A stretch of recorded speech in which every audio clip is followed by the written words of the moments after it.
പഠനത്തിൽ ശ്രദ്ധ ചെലുത്താൻ സാധിക്കുന്നില്ലേ? ഓർമ്മക്കുറവുണ്ടോ? ഞാൻ അത് ഇന്നലെ എവിടെയായിരുന്നു വെച്ചത്? മറന്നുപോയി. ഞാനത് ഇന്നലെ പഠിച്ചതായിരുന്നു, മറന്നുപോയി. മറവി എല്ലാവർക്കും ഒരു വില്ലൻ തന്നെയാണല്ലേ.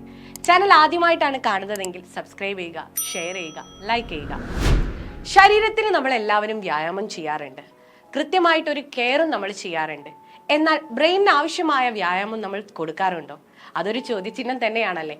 അതെ, ബ്രെയിനും കൃത്യമായിട്ടുള്ള വ്യായാമം ആവശ്യമാണ്. നമുക്ക് എല്ലാവർക്കും ഇഷ്ടമുള്ള കളികളാണല്ലേ ഫുട്ബോൾ, ക്രിക്കറ്റ് തുടങ്ങിയവ. അതോടൊപ്പം മെമ്മറി പവർ കൂട്ടുന്ന സുഡോക്കോ, ചെസ്, അതുപോലെ തന്നെ വേർഡ്സ് ഗെയിം എന്നിവ ആഡ് ചെയ്യുക എന്നുള്ളതാണ് ആദ്യത്തെ കാര്യം. രണ്ടാമതായി ഷുഗർ കട്ട് ചെയ്യുക.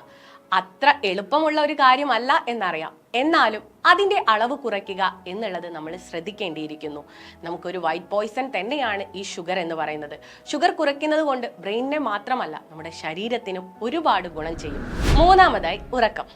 ഉറക്കമില്ലായ്മ ഇന്ന് എല്ലാവരിലും കാണുന്ന ഒരു അസുഖമാണെന്ന് വേണമെങ്കിൽ പറയാം. നമുക്ക് എല്ലാവർക്കും ഫോണിന്റെ ഉപയോഗം ഇന്ന് അമിതമാണ്. ഫോണിന്റെ ഉപയോഗം കുറച്ച് കൃത്യമായിട്ട് വിശ്രമിക്കാൻ നിങ്ങൾ ശ്രദ്ധിക്കുക. 6-7 മണിക്കൂർ മിനിമം ഒരാൾ വിശ്രമിച്ചേ മതിയാകൂ. ചുമരുണ്ടെങ്കിലേ ചിത്രം വരയ്ക്കാൻ കഴിയൂ. നാലാമതായി വെള്ളം കുടിക്കുക. ശരീരത്തിന് ആവശ്യമായിട്ടുള്ള അളവിലുള്ള വെള്ളം ശരീരത്തിൽ എത്തിയാലേ നമ്മുടെ ബ്രെയിനും മറ്റ് അവയവങ്ങൾക്കൊക്കെ കൃത്യമായിട്ടുള്ള പ്രവർത്തനം സാധ്യമാകും. ഇതെല്ലാം ശ്രദ്ധിച്ചാൽ തന്നെ നമ്മുടെ ഓർമ്മശക്തിയും നമുക്ക് കൃത്യമായിട്ടുള്ള ഒരു ഉന്മേഷവും കിട്ടും. അപ്പോൾ ഇതുപോലുള്ള ഇൻഫോർമേറ്റീവ് വീഡിയോകൾക്കായി ഏഗൺ ചാനൽ സബ്സ്ക്രൈബ് ചെയ്യുക, ലൈക്ക് ചെയ്യുക. വീണ്ടും കാണാം. ബൈ.